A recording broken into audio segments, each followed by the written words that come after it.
Shalom, Bapak Ibu dan saudara-saudari yang saya kasihi dalam Yesus Kristus. Sebelum kita mendengarkan firman Tuhan, marilah kita berdoa. Kasih karunia dan damai sejahtera dari Allah Bapa dan anaknya Tuhan Yesus Kristus kiranya menyertai kamu sekalian. Amin. Bapak Ibu dan saudara-saudari, firman Tuhan kita pada hari Rabu tanggal 18 Desember 2024 diambil dari kitab Mazmur pasal 34 ayat 16. Beginilah firman Tuhan. Mata Tuhan tertuju kepada orang-orang benar dan telinganya kepada teriak mereka minta tolong. Demikianlah pembacaan firman Tuhan. Bapak, Ibu, dan saudara-saudari, firman Tuhan kita pada pagi ini ada 3 pandangan yang mendasar yang bisa kita ambil melalui firman Tuhan pada pagi ini. Yang pertama, orang benar di mata Tuhan. Siapakah orang benar di mata Tuhan?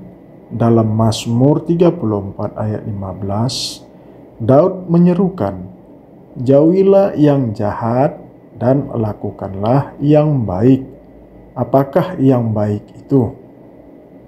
Menurut Mika pasal 6 ayat 8 mengatakan bahwa Allah telah memberitahukan kepada kita apa yang baik, yaitu berlaku adil, mencintai kesetiaan, dan hidup dengan rendah hati di hadapan Allah.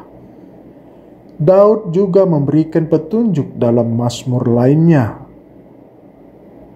dengan isinya, "Percayalah kepada Tuhan dan lakukanlah yang baik." Mazmur 37 ayat 3. Melakukan yang baik itu terkait dengan kepercayaan kepada Allah. Dalam Perjanjian Baru berkali-kali diajarkan bahwa melakukan yang baik itu tergantung pada hubungan kita dengan Allah melalui Yesus. Yesuslah yang memperlengkapi kita untuk melakukan yang baik serta menghasilkan yang baik di dalam kita melalui Roh Kudus. Yang kedua, Tuhan mendengar orang benar.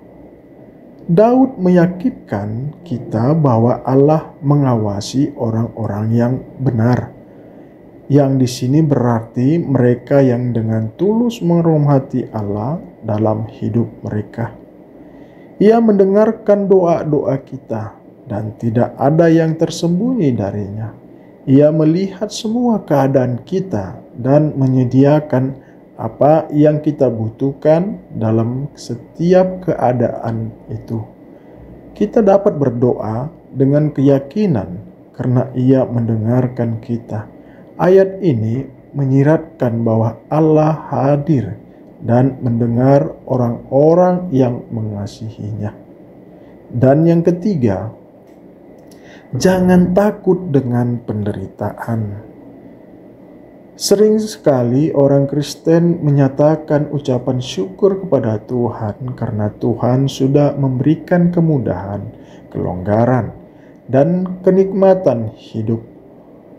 Seperti ungkapan, "Puji Tuhan karena saya tidak harus mengalami kesulitan. Puji Tuhan anak saya diterima di tempat terbaik tanpa ujian." Semua hal yang menawarkan kemudahan kita terima sebagai berkat Tuhan yang besar. Tetapi Alkitab mengatakan bahwa kesulitan dan penderitaan menjadi cara Tuhan melatih Daud. Inilah cara yang Tuhan pakai untuk menempa seorang menjadi seorang yang agung dan dipakai oleh Tuhan. Seorang pekabar Injil Tiongkok pernah mengatakan bahwa Tuhan memakai 6 hari untuk menciptakan langit, bumi, dan segala isinya. Tetapi Dia memakai puluhan tahun untuk membentuk seorang hamba Tuhan. Adakah kita menikmati kehidupan hidup Adakah kita menikmati segala fasilitas dan kenikmatannya? Itu tetap merupakan berkat dari Tuhan. Tetapi berkat yang bernilai lebih kecil bahkan dapat menjadi jerat yang membuat kehidupan kita sangat terlena. Tetapi kalau kita diizinkan Tuhan menempuh berbagai kesulitan, mendapatkan hantaman, ujian bertubi-tubi, maka inilah berkat Tuhan yang besar. Inilah pembentukan yang sangat agung yang Tuhan berikan kepada orang-orang yang akan Tuhan murnikan dan pakai. Inilah cara Tuhan mempersiapkan kita untuk dipakai lebih lagi bagi kemuliaan nama Tuhan. Bapak, Ibu, dan saudara-saudari, melalui firman kita pada pagi ini, Daud meyakinkan kita bahwa Allah mengawasi orang-orang benar. Ia mendengarkan doa-doa kita dan tidak ada yang tersembunyi darinya. Ia melihat semua keadaan kita dan menyediakan apa yang kita butuhkan dalam setiap keadaan itu.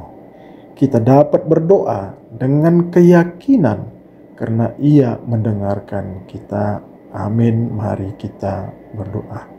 Kami puji, kami muliakan Engkau, ya Allah yang kami kenal di dalam Yesus Kristus, Juru Selamat kami.